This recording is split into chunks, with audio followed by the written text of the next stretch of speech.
Dans cette vidéo, je vais t'expliquer ce que c'est le Bitcoin et comment ça fonctionne. Je vais m'adresser à toi de la façon la plus simple possible. On ne va donc pas parler de décentralisation, de transactions ou encore de blockchain, ça ce sera la conclusion. Et pour y arriver, on va faire un parallèle avec les jeux vidéo. Écoute attentivement cette histoire parce que dans celle-ci, il y a un souci. Ce souci-là, je vais te le dévoiler à la fin. Alors essaye de le deviner pendant que je raconte ma petite histoire. Quand j'étais plus jeune, je passais énormément de temps à jouer à Dofus. Tu peux faire le parallèle avec d'autres jeux qui te permettent d'acheter de l'équipement, des ressources ou des armes en utilisant des pièces d'or ou n'importe quelle monnaie attachée au jeu. Dans Dofus, tu vas venir créer ton personnage. Ce personnage-là, tu vas l'utiliser pour réaliser des combats. Et quand tu gagnes un combat, tu vas venir gagner une ressource qu'on appelle des kamas qui sont tout simplement la monnaie du jeu. Au début du jeu, tu vas pouvoir en gagner en très petite quantité et plus ton personnage prend des niveaux, plus tu vas pouvoir avoir des loots qui sont intéressants et qui eux-mêmes pourront s'échanger pour des kamas. Mais du coup à une valeur plus importante sachant qu'ils sont plus rares. Certains équipements, tu peux juste les fabriquer. Ces équipements-là, t'en as besoin pour progresser dans le jeu. Le souci, c'est que pour fabriquer un objet, il faut avoir un certain niveau dans un certain métier. Or, c'est impossible de monter tous les métiers. C'est à ce moment-là que tu vas pouvoir l'utiliser pour échanger ton argent dans le jeu contre un équipement qui peut te faire plaisir, ou alors qui t'aidera à progresser plus loin dans le jeu. Les kamas que tu possèdes sur ton compte, finalement, ce sont des kamas que tu as obtenus parce que tu as déjà joué au jeu, donc tu as fourni une preuve de travail. C'est-à-dire que tu as passé du temps, que tu t'es investi dans le jeu, que tu as compris les mécaniques, que tu as attaqué des ennemis et que tu as réussi à te débrouiller plutôt bien. C'est comme ça que le jeu va venir récompenser ses joueurs, en leur donnant une monnaie, et cette monnaie-là, elle peut être échangée contre d'autres biens. Alors là maintenant, tu vois peut-être pas trop là où je veux en venir avec cette petite histoire. Dans cette histoire-là, comme je te l'ai dit au début de la vidéo, il y a un souci. Et cette question-là, qui est très importante, tu ne te l'es probablement même pas posée. C'est la question de la confiance. Et la question de la confiance à plusieurs niveaux. Dans un premier temps, au niveau de la sécurité de ton compte. Parce que finalement, ton compte, même si c'est un compte de jeux vidéo,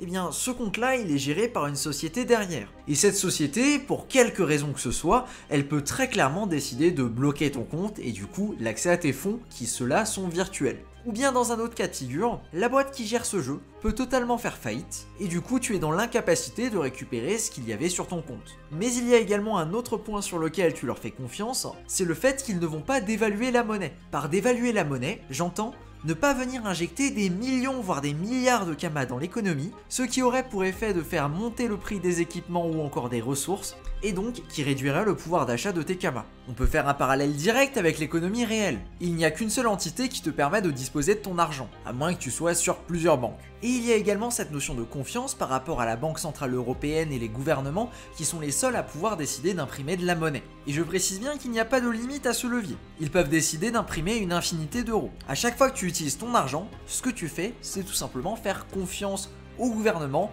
et aux institutions en place. Cette notion de confiance, elle est super importante.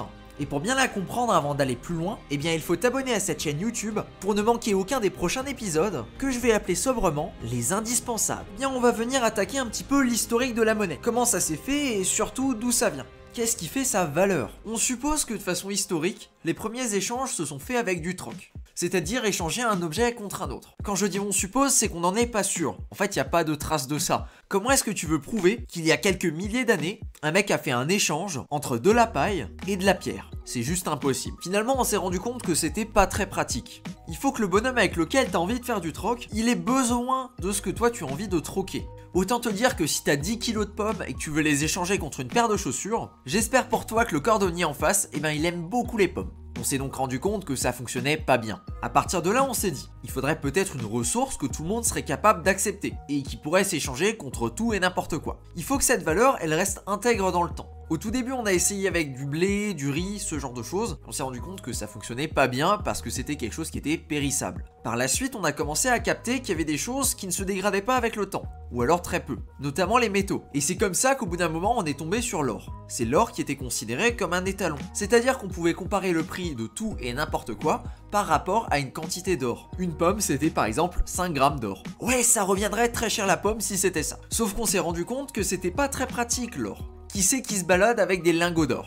Absolument personne. Mais ce n'était pas suffisant. Alors on a dû inventer autre chose, ce sont les monnaies titres. Là où par exemple une pièce d'or, elle vaut effectivement son prix en or, eh bien on est arrivé un beau jour à avoir des billets qui n'ont absolument aucune valeur. La seule utilité de ton billet, hormis la confiance qu'on lui donne, c'est de pouvoir le brûler par exemple pour venir générer de la chaleur. Ce qui fait que les billets qu'on utilise aujourd'hui ont de la valeur, c'est tout simplement qu'on leur accorde une certaine confiance. De la même façon que l'argent que tu vas déposer à la banque, finalement ce que tu fais, c'est faire confiance à la banque que le jour là où tu auras besoin de dépenser cet argent, eh bien tu pourras le dépenser. Et cette confiance-là, elle est accordée directement aux États, qui eux sont les seuls à pouvoir émettre de la monnaie, et ce sous la forme de dette. En faisant ça, il n'y a qu'une seule entité qui est capable de pouvoir imprimer de la monnaie. C'est la Banque Centrale Européenne. C'est que le pouvoir de pouvoir imprimer de la monnaie, et surtout de façon illimitée, eh bien c'est un pouvoir qui corrompt. Et il y a une citation assez connue sur le sujet, qui explique que le pouvoir corrompt, mais le pouvoir absolu corrompt absolument. On est donc dans un cas de figure, là où en utilisant de l'euro, du dollar ou n'importe quelle autre monnaie fiduciaire, on se retrouve à faire confiance à une institution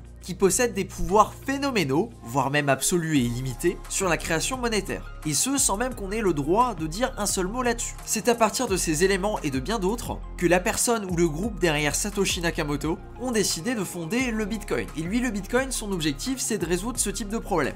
De faire en sorte que l'on puisse échanger de la valeur de façon sécurisée, qu'il n'y ait pas qu'une seule entité à la tête de la génération de cette monnaie, que les transferts soient pseudonymes, et qu'en plus de ça, le tout soit transparent. Tout ça, ça a été écrit dans un document qu'on appelle le white paper. Alors c'est bien beau tout ça, mais maintenant comment ça fonctionne? Pour partir de quelque chose que tout le monde comprend, on va partir du système qui est utilisé à l'heure actuelle pour faire des virements bancaires. J'imagine que t'en as déjà fait, mais dans le doute, on va voir ça ensemble. Le fonctionnement est assez simple. Chaque compte possède un identifiant unique. Cet identifiant-là s'appelle un IBAN, pour International Bank Account Number. Son objectif est simple, c'est de pouvoir envoyer de l'argent à partir d'un compte bancaire à un autre, et ce partout dans le monde. Si tu veux, c'est un petit peu comme un standard. Disons que tu as envie d'envoyer de l'argent à ton pote, parce que t'es un mec plutôt sympa. Tu peux venir lui demander son identifiant bancaire et aller sur l'application de ta banque pour faire un virement à partir de ton compte bancaire vers son IBAN. À partir de là, l'argent sur ton compte bancaire est débité et il va être envoyé vers le compte de la personne qui est censée le recevoir. Du coup, l'IBAN de ton pote. Maintenant, pour que cette transaction-là elle passe, eh bien il faut que la banque soit d'accord. La majorité du temps, il n'y a absolument aucun souci. Mais très souvent, lorsque tu vas faire des transactions pour la première fois vers un autre pays ou alors vers une adresse que tu n'as pas l'habitude d'utiliser, la banque va te mettre un petit stop et elle va te dire: attends, est-ce que c'est bien toi qui es en train de faire cette transaction-là? Ça, ce sont des mesures de sécurité. C'est donc ta banque qui a la réserve et qui a le droit final sur l'envoi en fait de ton argent. Et bien le fonctionnement de Bitcoin, c'est très similaire à ça avec quelques spécificités. Chaque compte Bitcoin possède une adresse. Je t'en affiche plusieurs à l'écran histoire que tu visualises un petit peu à quoi ça ressemble. À n'importe quel moment, tu peux décider d'envoyer des Bitcoins à partir de ton adresse vers une autre adresse. Cette adresse-là, ça peut être n'importe qui, parce que c'est très simple de venir créer une adresse Bitcoin. Pour que le paiement parte, évidemment, il faut que tu possèdes une certaine quantité de Bitcoin sur ton compte. Pour information, à l'heure actuelle, un Bitcoin s'échange à environ 21 000 $. Mais tu n'es pas obligé d'acheter un Bitcoin d'un coup. C'est-à-dire que tu peux avoir 0,01 Bitcoin par exemple, et ça représente environ 210 $ au cours actuel. Et tu peux donc très bien venir envoyer ce 0,01 Bitcoin à ton pote. Mais c'est là qu'on a la première grosse différence. C'est qu'à l'inverse d'une banque, là où il n'y a que la banque qui peut décider de valider ta transaction, mais sur Bitcoin, il y a des milliers de validateurs. Ce sont eux qui ont pour objectif de venir sécuriser la blockchain. Alors là, j'ai utilisé un mot compliqué, blockchain. Chacune des transactions que tu vas passer, c'est-à-dire envoyer de l'argent à quelqu'un, faire un achat par exemple, va être encrypté dans ce qu'on appelle un bloc avec les transactions des autres utilisateurs qui essayent de les passer en même temps que toi. Ce bloc-là, il est validé environ toutes les 10 minutes. C'est-à-dire que toutes les 10 minutes, on a un nouveau bloc et ce nouveau bloc-là va venir se faire remplir en fait par les transactions des personnes. Et à chaque fois, les validateurs vont venir valider le bloc, ce qui fait en sorte qu'on a une énorme chaîne de blocs, d'où le nom blockchain. Maintenant, c'est quoi un validateur? Dans le cas de Bitcoin, d'ailleurs, on ne parlera pas forcément de validateurs, mais plutôt de mineurs. Alors les mineurs, non, ce sont pas des mineurs de fond. Bien au contraire, ce sont des ordinateurs qui vont résoudre des problèmes mathématiques. Pour miner un bloc, il faut trouver la solution à un problème de maths. Ce que les mineurs vont faire, c'est de charger leur ordinateur, de chercher la solution. La solution, on va l'appeler la clé. La difficulté de l'équation est calibrée pour qu'environ toutes les 10 minutes, il y en a une qui soit résolue. Parce que oui, il n'y a pas qu'un seul mineur qui essaye de résoudre le problème. Alors maintenant, tu vas me dire, quel est l'intérêt de personnes à venir tout simplement laisser tourner leur ordinateur pour résoudre des problèmes de maths afin de valider des transactions? L'intérêt, il est financier. Parce que la personne qui mine un bloc en trouvant la solution, eh bien, elle est récompensée avec une certaine quantité de Bitcoin. Et cette chasse au trésor, absolument tout le monde peut y participer. Par contre, je t'arrête de suite. Là où au tout début, au lancement de Bitcoin, n'importe qui pouvait miner effectivement avec un petit ordinateur de côté ou alors même un PC gaming, à l'heure actuelle, c'est quasiment tâche impossible si tu n'essayes pas de miner avec des cartes qui sont spécialisées là-dedans. Ouais, désolé du faux espoir. On a donc une énorme compétition de plusieurs dizaines de milliers, voire plusieurs centaines de milliers de mineurs qui cherchent à tirer un profit en sécurisant le réseau. Évidemment, là je simplifie un petit peu, mais il y a également un calcul de rentabilité à prendre en compte. Il faut savoir que les machines qui vont venir essayer de résoudre ces équations, elles vont consommer énormément d'électricité, et donc si t'es dans un pays là où la facture électrique est assez élevée, bah malheureusement t'es tout de suite hors compétition par rapport à quelqu'un qui va payer beaucoup moins cher son électricité. C'est pour ça qu'on commence même à voir de l'électricité qui est surproduite, parce que je te l'apprends peut-être, mais l'électricité ça se stocke très mal, qui est utilisée pour faire tourner des mineurs de Bitcoin. C'est pas encore très développé, mais ça commence à venir. C'est donc un calcul de rentabilité entre ce que tu vas réussir à miner et le coût de la carte ou de la machine de minage spécialisée que tu vas acheter, plus de l'électricité que tu vas dépenser pour pouvoir espérer miner. Autant te dire que c'est pas forcément une bonne idée de se lancer là-dedans si t'es un novice et que tu débutes. Il y a quelques minutes, on a donc envoyé de l'argent à un copain. La transaction est passée et elle a été validée dans un bloc. Ce qui se passe, c'est que maintenant elle est visible sur la blockchain par absolument tout le monde. Il suffit d'aller sur un Explorer et on va pouvoir traquer en direct les transactions qui sont réalisées. Ici, on peut par exemple voir que sur cette transaction-là, il y a cette adresse à gauche qui est envoyée à cette adresse à droite 1,68 Bitcoin, ce qui est l'équivalent de 35 000 $, et qu'il a payé 12 $ de frais de transaction. Et là tu te dis, attends, il y a des frais de transaction pour envoyer des crypto-monnaies? Eh bien oui, et ces frais de transaction là, ils sont également envoyés aux mineurs pour leur donner un intérêt. C'est-à-dire que le jour là où il y aura plus de Bitcoin à miner, eh bien les mineurs pourront continuer de miner, parce qu'ils vont continuer de générer du revenu via les frais qui sont payés par les utilisateurs du réseau. On peut donc voir en clair toutes les transactions qui sont réalisées sur le réseau Bitcoin.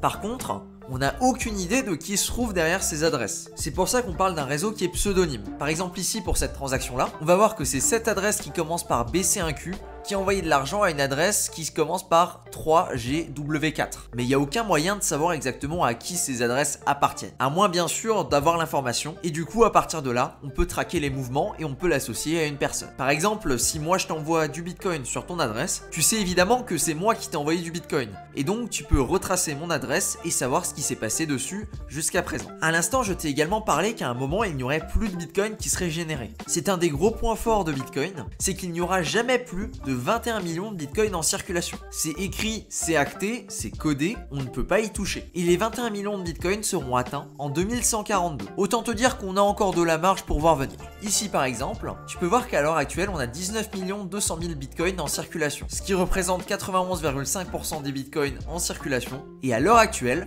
on a 900 nouveaux Bitcoins qui sont minés par jour. Et si tu veux voir quelque chose de plus exact, ici tu as un graphique qui permet de savoir quelle quantité de Bitcoin est émise. Comme tu peux le voir, il y a un système de paliers. Ici, on a un premier palier, là on en a un deuxième, un troisième et ici un quatrième. Ces paliers-là, ils sont définis. C'est-à-dire que tous les 4 ans environ, on va avoir un nouveau palier qui va venir diviser par 2 la quantité de Bitcoin générée. C'est-à-dire qu'on a une inflation qui est totalement maîtrisée et qui est même prévisible dans le futur. À l'inverse d'un modèle comme les monnaies fiduciaires, si tu veux un exemple, juste ici tu peux voir la quantité de dollars en circulation. Et comme tu peux le voir, la quantité de dollars en circulation, elle augmente de façon massive depuis le début de la charte, qui remonte quand même aux années 60. Là où on avait seulement 300 milliards de dollars, alors qu'aujourd'hui, on est à un pic qui est à 21 000 milliards de dollars. Ça représente un x70.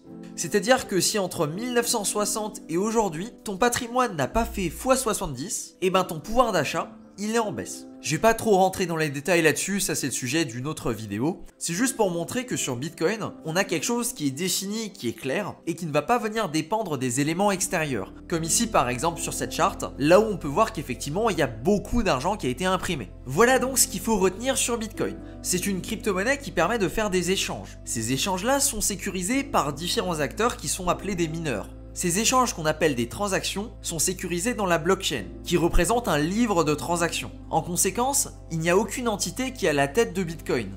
On ne peut pas demander à appeler le CEO de Bitcoin. C'est la seule crypto-monnaie qui a cette spécificité. Et c'est probablement ça qui fait sa plus grande force et résilience. J'ai donc prévu de faire d'autres vidéos qui sont dans ce style-là, avec pour objectif en fait de faire un tutoriel. Si ça t'intéresse, tu peux tout retrouver dans la playlist qui s'affiche là maintenant à l'écran. Sur ce, je te remercie de ton attention et je te dis à plus pour une prochaine vidéo. Ciao!